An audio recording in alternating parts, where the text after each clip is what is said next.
ஆத்தங்கார அந்த புறமாக்கி கொள்ளவா அந்த அக்கறைக்கும் இக்கரைக்கும் கோட்டை கட்டவா மாமன் கையில் பூவை தந்து சூடிக்கொள்ளவா அடி ஆசை என்னும் ஊஞ்சல் கட்டி ஆடிக்கொள்ளவா சொல்லு சொல்லு திட்டம் என்ன சொல்லுவது கஷ்டமா பொத்தி பொத்தி வச்சதென்ன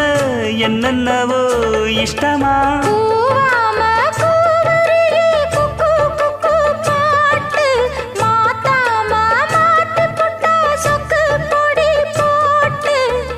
யாரிடத்தில் உன் மனசு போச்சு நூலை போல உன் உடம்பு